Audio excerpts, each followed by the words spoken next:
YOLO, and welcome to part 2 of the collaboration miniseries on how the internet has changed. We have a very special guest today, first time guest, and the link to his channel will be in the description of the video below. I sent him the same 12 questions that I sent Krish over in part 1 of this miniseries, and he got back to me real quick by the end of the day. I wish I was that fast and efficient, but this man is a myth and a legend. No one actually knows who this guy is. He has so much aura. He comes with his own theme music. This guy. I am talking about none other than nofacecrypto. But feel my mind. No face crypto, phantom protocol. Standing tall while empires fall. Central chains can't cage it all. Unshaken. What is up, guys? I am nofacecrypto. What is no face, no case? You feel me? You guys can find my socials on X and Instagram if it's really needed at nofacecrypto Inc. or INC, or nofacecrypto on YouTube, and you may contact me by email at contactnoface@yahoo.com if it is really needed, because I'd be talking crazy. A little bit about my channel before we jump into this collaboration with Mr. Alex Rose himself. Shout out to him. What an amazing video concept. I started my channel about 6 months ago with the intention to educate the masses, or as many people who have an open ear as possible, to the landscape of cryptocurrency. Now, in the making of this channel, it has brought me down a path of education that I don't think I would ever have gotten served otherwise without jumping into crypto. Whether it is quote unquote conspiracy, macroeconomics, microeconomics, or memes and shitposting, I bring the facts. And it is my duty to serve the people here who want an education and want to actually learn about what is really, truly going on in the world. History is written by the victors. Today we'll be answering questions on the good, the bad, and the ugly of the internet. And to tell you guys the truth, I think Alex knew what he was doing when he hit me up to collab on this video, because I don't even see it as the internet.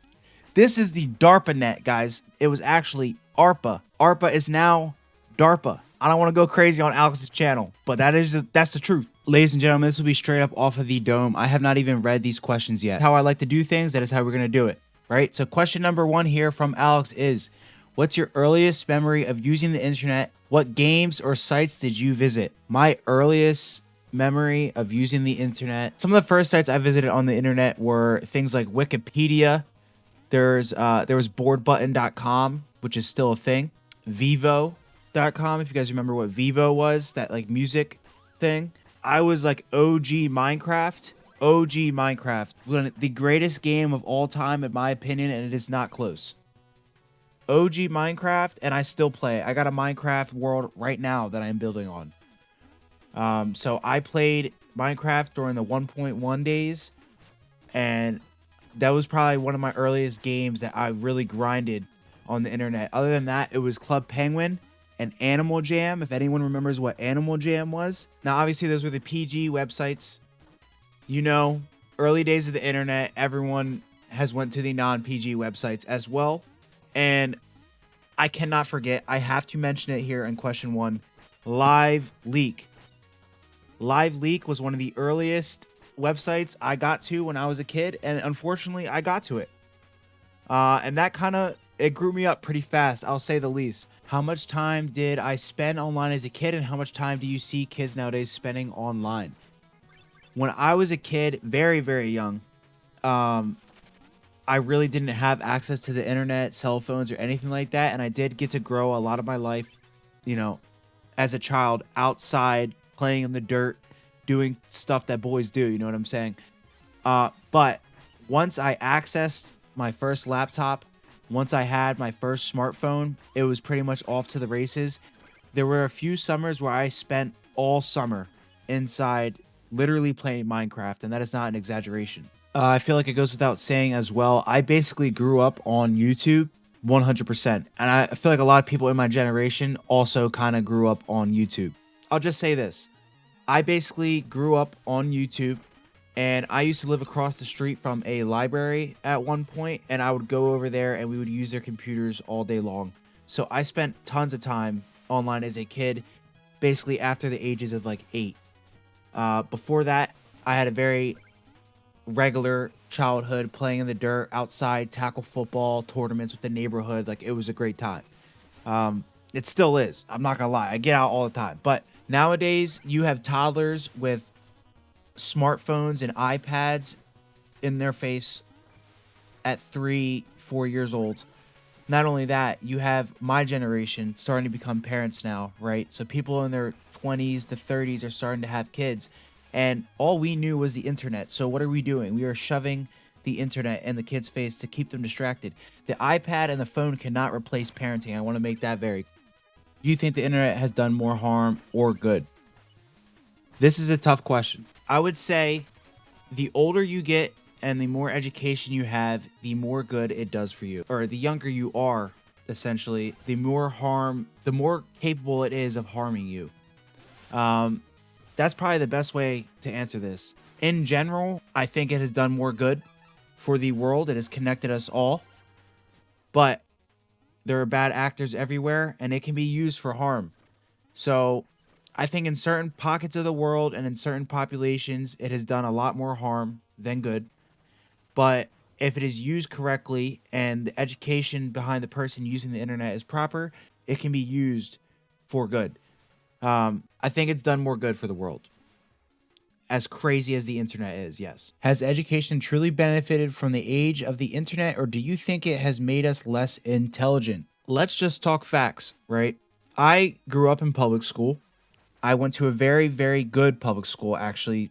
At the time, it was the best in the state. So, and that is the truth. And even in that public school, the textbooks that we were given to read and learn from were McGraw-Hill textbooks. Now, we're not going to get too deep into it, but if you are able to do nefarious activities and then write the textbooks that our children learn from, I think the internet is a good thing for our education at the end of the day, only if the person who is intelligent enough to discern the information truly discerns the information. I also learned a correct process of thinking when I was in school. That was one of the first things I was taught, was how to actually discern information. Okay, this comes from a legit source, but is it opinionated? Right? So education has really benefited from the internet, I believe. Look at Julian Assange and WikiLeaks, right? If it wasn't for a gentleman using the internet, we wouldn't know that our entire world is being spied on 24/7. If the person who is researching on the internet has been beaten down by the public education system and hasn't been taught how to discern information, it can absolutely make somebody less intelligent. And I can just use crypto as an example. There is a massive amount of misinformation in cryptocurrency, way more than good information. It is so easy to get wrapped up in this stuff. And so you have to know, you really have to look into who is saying it, why they would be saying it, and if they have actual intentions behind their work. What is one app or website that you would never allow your future children to use and why? Social media, like X, I would probably limit that as much as I possibly could. Up to a certain age, it's unavoidable, and I understand that. One of the other things here is Roblox. If you guys don't know, now you know. My kid is never touching Roblox. Forget about it. You're not even going to get no. Because there is a community on Roblox that is very predatory towards children, and we'll just leave it at that. I'd very much limit a lot of the games that are on the internet nowadays. Roblox will be one of them because Roblox is just, it's like X for cesspool video games for kids. It's really unfortunate, honestly. Those are probably what I would say. X, Roblox, and really just any X-rated website. I don't think it should be accessed by any kid, obviously. But more importantly, right, these websites and this kind of stuff is perpetuated by these companies on purpose to damage our brains. And I want to make that clear. What are 3 positive things that have come from the internet from the time you were a kid to today? First thing that comes to mind here is just connection with people around the world. I think it is so beneficial that we are able to see what it's like for somebody to live on the other side of the world, or what life is truly like for somebody who is either underserved or overserved, right? I think the whole aspect of discovering somebody on the internet who strikes a chord with everybody and then being able to start a GoFundMe for them or something along those lines is one of the most beautiful things the internet has created. And as messed up as it is and crazy as it can get at times, so many people's lives have been changed by the internet because they got viewership. They got eyes on a problem that otherwise wouldn't have gotten attention, right? I think bringing notoriety to problems that otherwise would not have been discovered is another very positive aspect of the internet.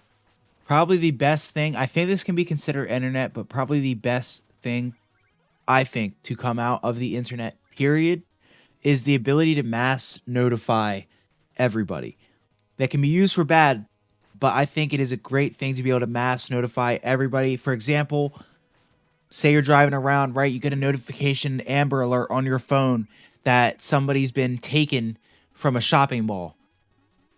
And you're driving down the street and you see the license plate of the like, that is an amazing aspect of the internet or satellite, whatever you want to call it.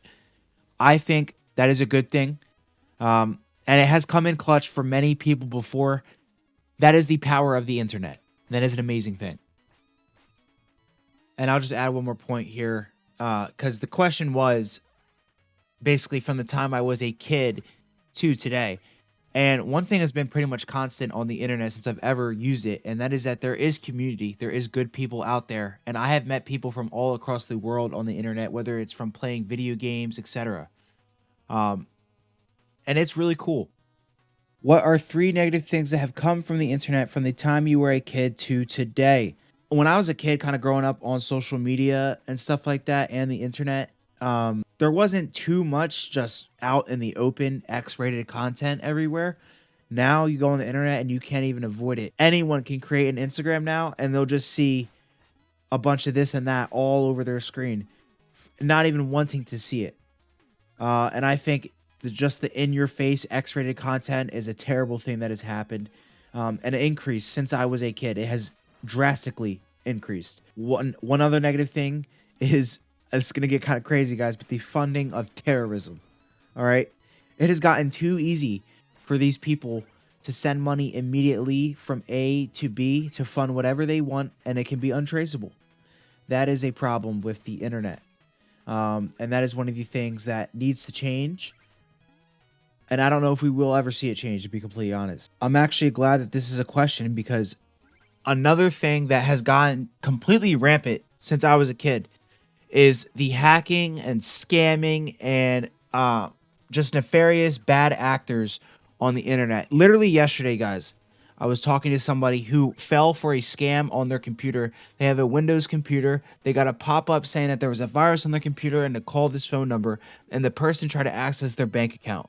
And this stuff happens every day. I've seen it happen. It happens all the time. And you got to know to not fall for it. But this is one thing that has been completely rampant. They've gotten more creative, and it's hard to know if there's a virus on your computer in the first place, guys. And that is the truth. That is one of the worst things you come out of the internet, is the bad actors and the people that are constantly going after other people's money. Data is another thing as well. It is basically gold for these megacorps. And so the collection of our data and basically the complete dissolving of our privacy, by far probably the worst thing to come out of the internet, I'm not gonna lie. Everyone blames social media for our modern problems. Do you feel the same, or do you think it's the parents' lack of involvement in their child's internet activities that is to blame? I 100% believe it is on the parents to keep their children away from the bad corners of the internet and social media up to a certain age when it's completely unavoidable. At this point, I do think that a lack of education, a lack of discerning information, a lack of parenting, a lack of respect. I think social media is a tool used by the elite to divide us and to keep us distracted, give them bread and give them circus.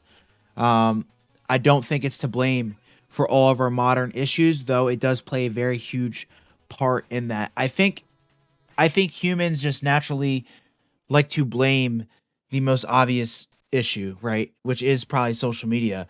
But let's ask the questions, right? The military created the internet and social media, and the military is still the one perpetuating the algorithms. So we can blame modern problems or social media for our modern problems all we want, but we still got the military industrial complex to worry about. And that's the real problem. The internet is often referred to as the great equalizer of our day, like how the gun was the great equalizer of the old world. Do you feel this to be true? I do feel this to be true, but not in the sense that AI and robotics are going to go ahead and take over and destroy the human race. I do believe that might actually, like, machines might actually take over. I do think that's going to happen. But I think that if the internet should go out, if we were to get a solar flare, or if the internet were to just stop working for 24 hours, at this point, there would be anarchy. Worldwide, if the internet went out for 24 hours, imagine the amount of money that would be lost in today's world.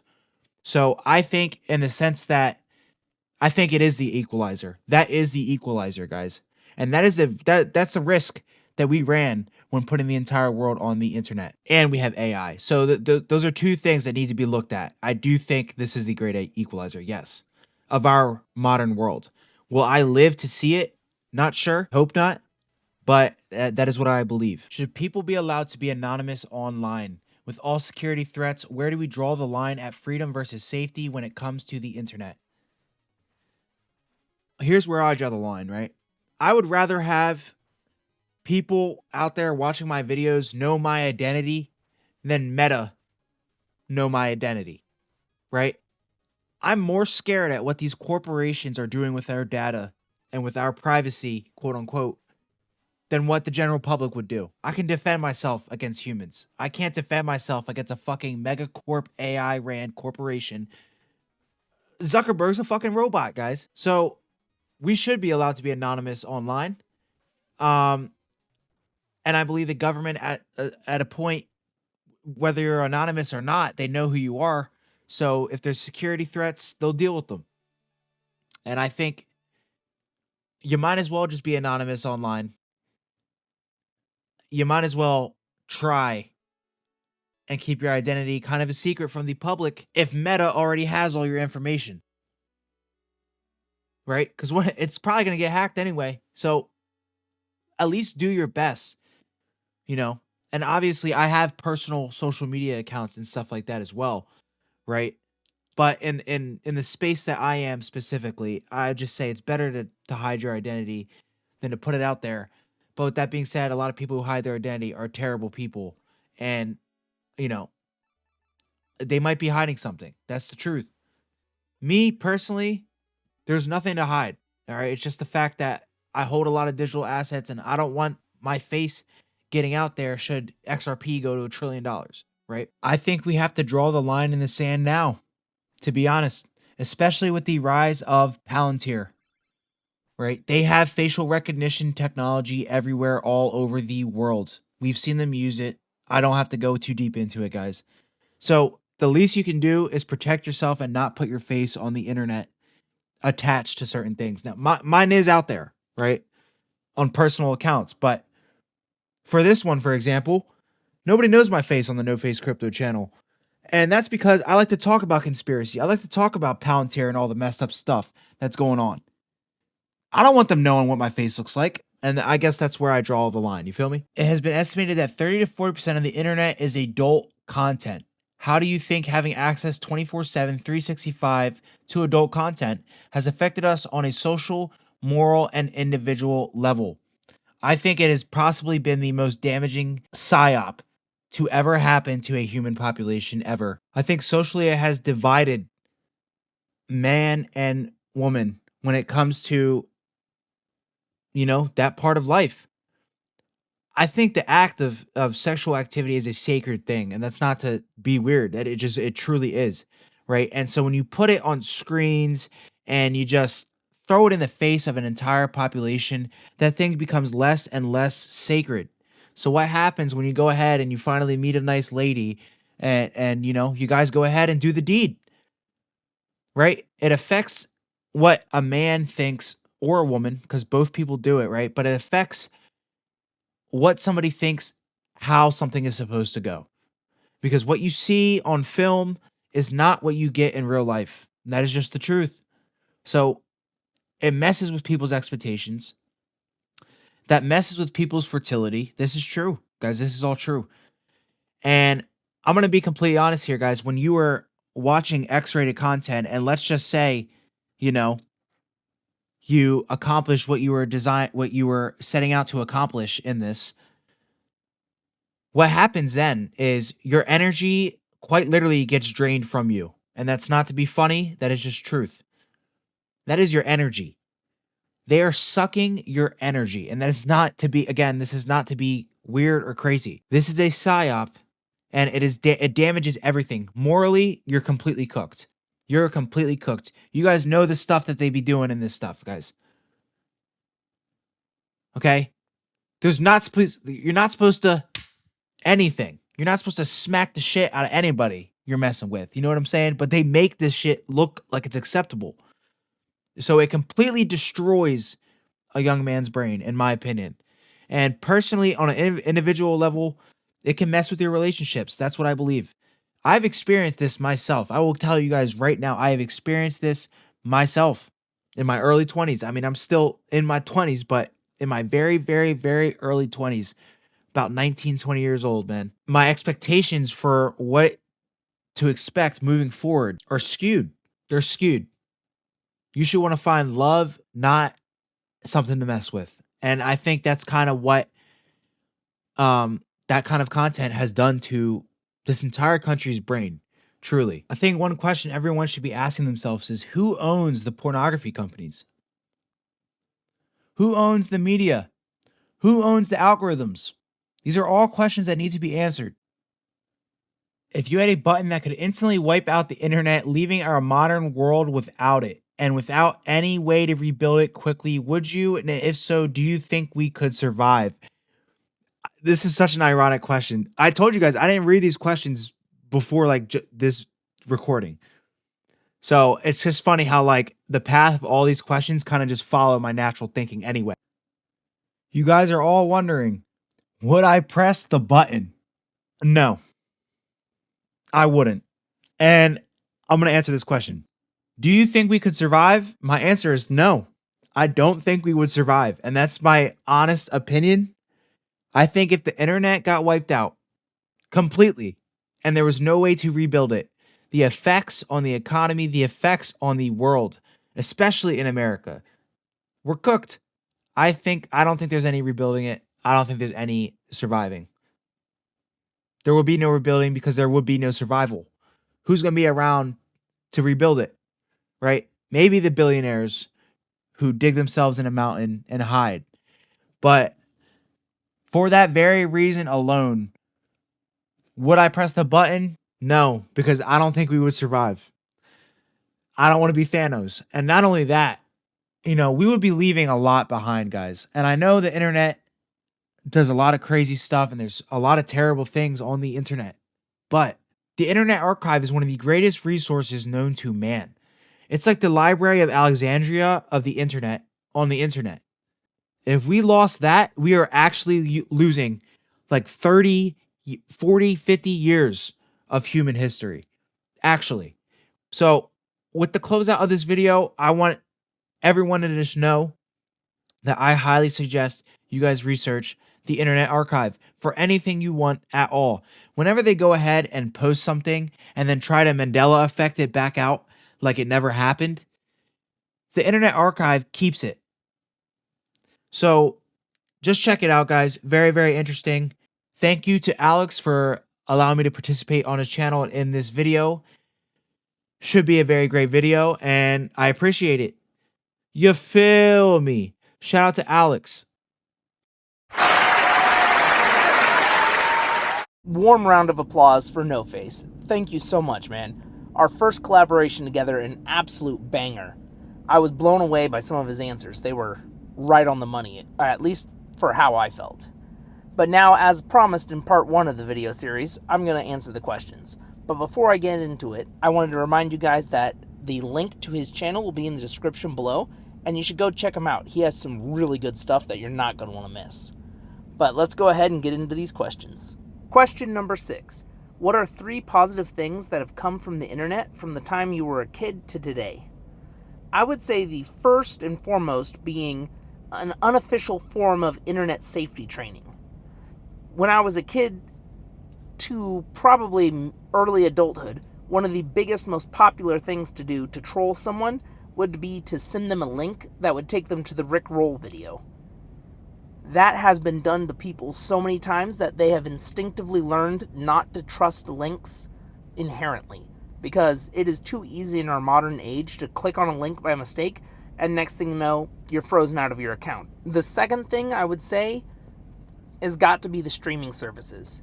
As much as I hate how it has become a super convenience to own nothing and stream everything, when I was a kid, if we wanted to watch movies, we would have to have Netflix mail us a DVD.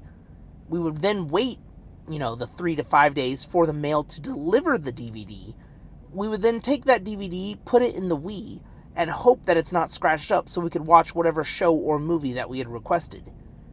Compared to nowadays, I can just click on my phone and I have access to almost everything I could possibly want to watch within a few seconds, depending on how the internet is.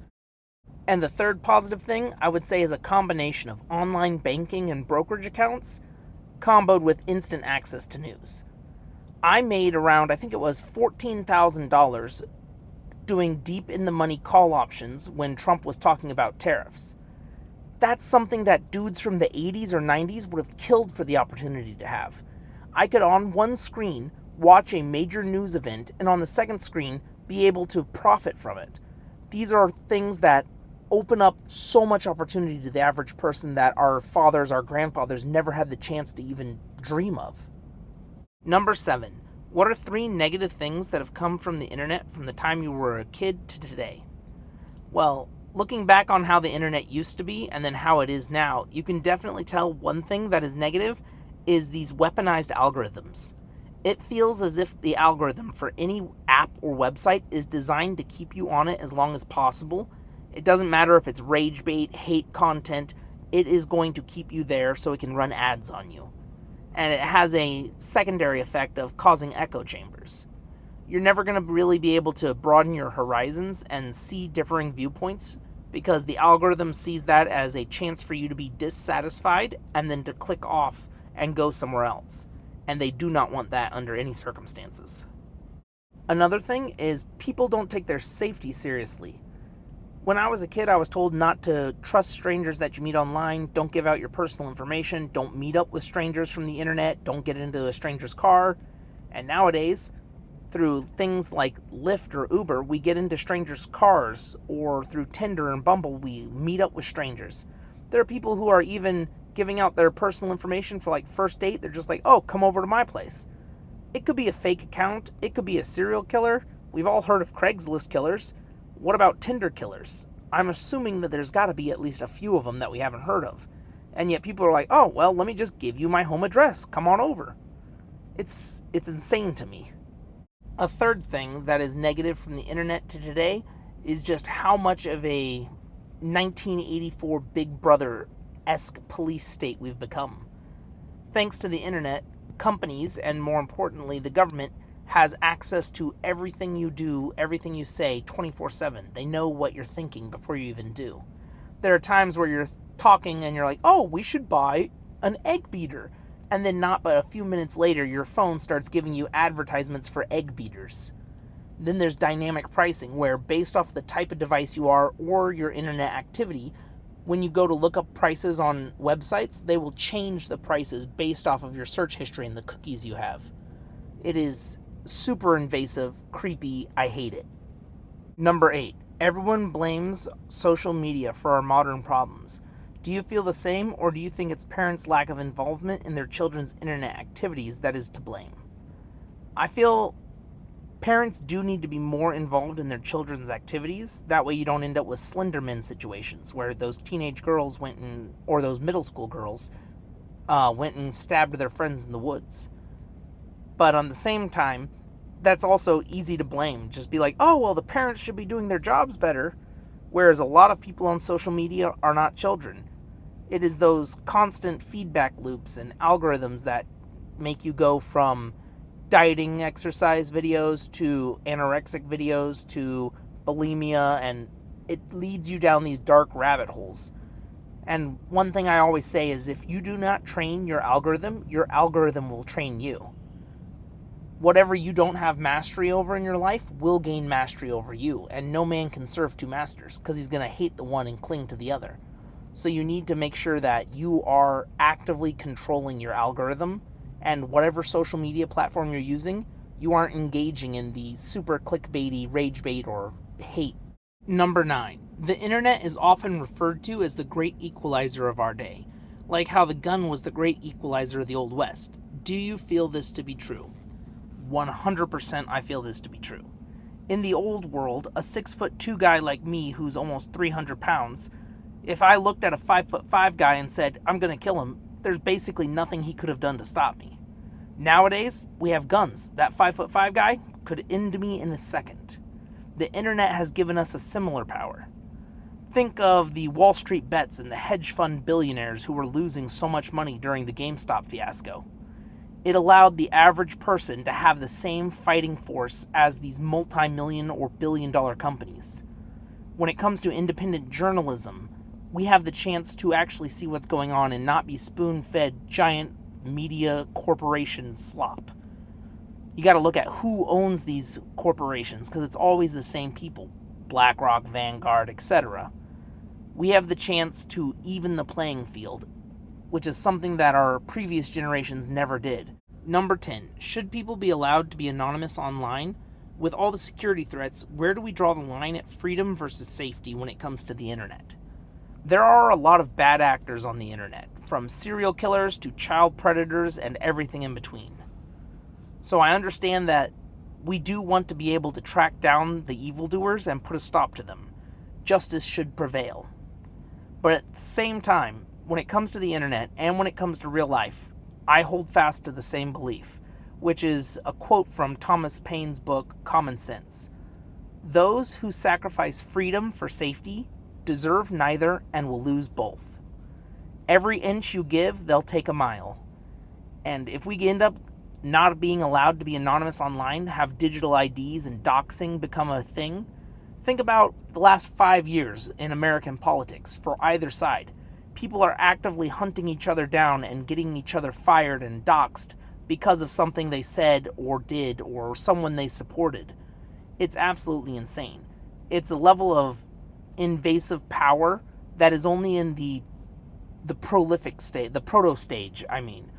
Think about what digital IDs and having everything you ever say or do completely logged to you and publicly available will do. It will strip you of any and all anonymity and freedom. Say you do something dumb when you're young.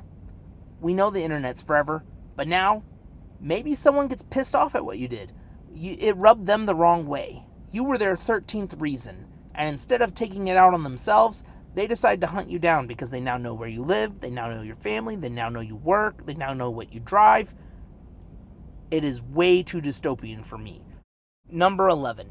It is estimated that 30 to 40% of the internet is adult content. How do you think having access to that 24/7, 365 has affected us on a social, moral, and individual level? I think adult content is poison for your heart, your mind, and your soul. And one of the reasons that some of the biggest adult entertainment sites are free is because you pay with your soul. This stuff is poison. On a societal level, I think it's absolutely dangerous. It erodes at the very foundations that built our country, the family structure and unit.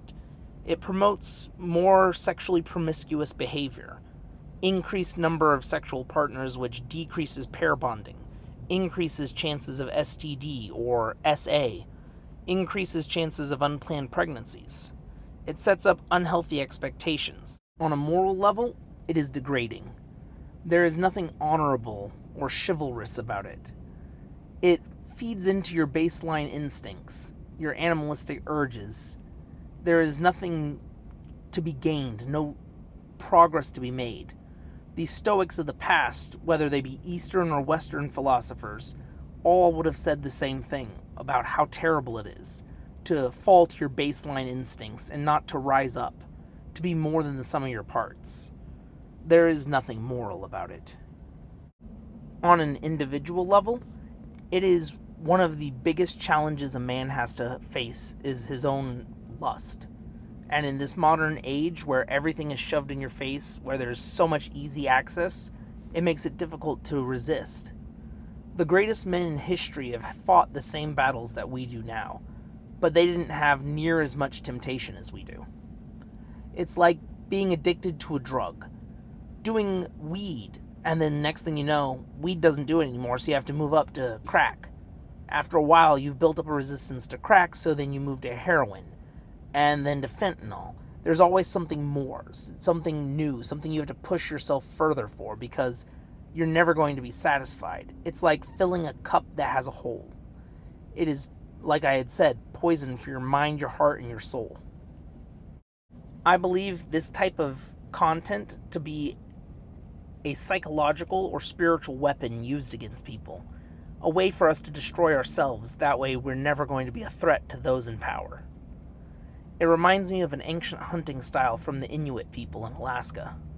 What they would do when they had to deal with wolves is, instead of fighting the wolves, which could injure themselves, they wanted to make the wolves kill themselves or weaken themselves so that they could easily dispatch them.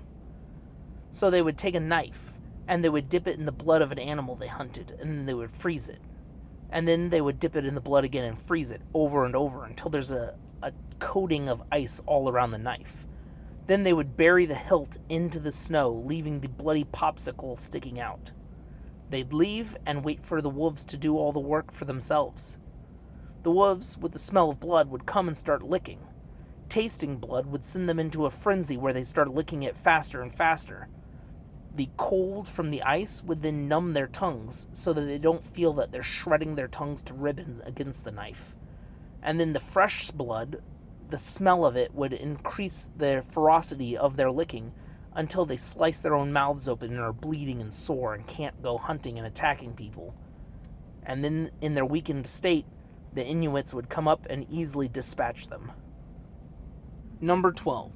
If you had a button that could instantly wipe out the internet, leaving our modern world without it, and without any way to rebuild it quickly, would you press it? And if so, do you think we could survive?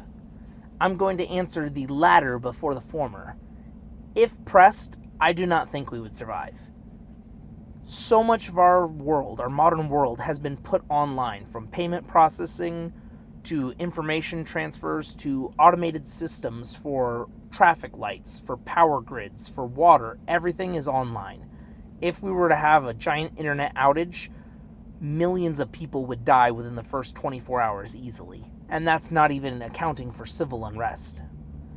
But the real question is, would I push it? I would be tempted to push the button, but I would not. I do believe that the good outweighs both the bad and the ugly combined. There are many things on the internet which are nefarious or immoral, but ultimately it's down to a personal choice of how you use the internet.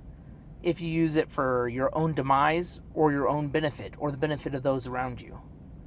We have access to information that our ancestors quite literally would have died for.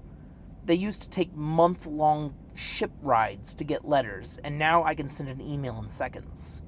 I can communicate and collaborate with incredible people, meet new friends, and people even find the love of their life online. You're able to reach out and help each other in ways that were never possible before. We now know more about the lies from the major corporations and powers that be than the others have ever had, and we can combat those with the great equalizer, which is the internet today. It does have a lot of negative sides to it, but I'm a firm believer that you find what you're looking for in life. If you go to the Sistine Chapel and look for the devil, you're going to find him painted in there somewhere because you're actively looking for that. So if you actively look for the negative things on the internet, how it's changed, how it's all AI slop or degenerate or dangerous, that's all you're ever going to see, whether the algorithms are force-feeding it to you or not. But if you look at the positive, if you look at what we've accomplished, what we've gained, and what we can do for each other, you're going to only see the positives. It's for those reasons that I would choose not to. Because, yes, there is a lot of bad on the internet, but the good outweighs the bad tenfold. But that's my 2 cents on it. And you also know what nofacecrypto thinks as well. Massive shout out nofacecrypto. Thank you again for doing this collaboration. It was absolutely phenomenal. I'm hoping to do many more in the future, and maybe the next one could be on XRP. Don't forget to go and check the description of the video for the link to nofacecrypto's channel, and I'll also post the full list of questions there. That way you could take a shot at them yourselves and let us know in the comments how you feel about how the internet has changed, the good, the bad, and the ugly, from back in the day to today. Maybe you agree with us, or maybe you think we're completely insane and we should have just hit the button and reset society. I'd love to know what your opinions are. Thank you guys for watching. Don't forget to like, comment, and subscribe, and I'll catch you on the flip side.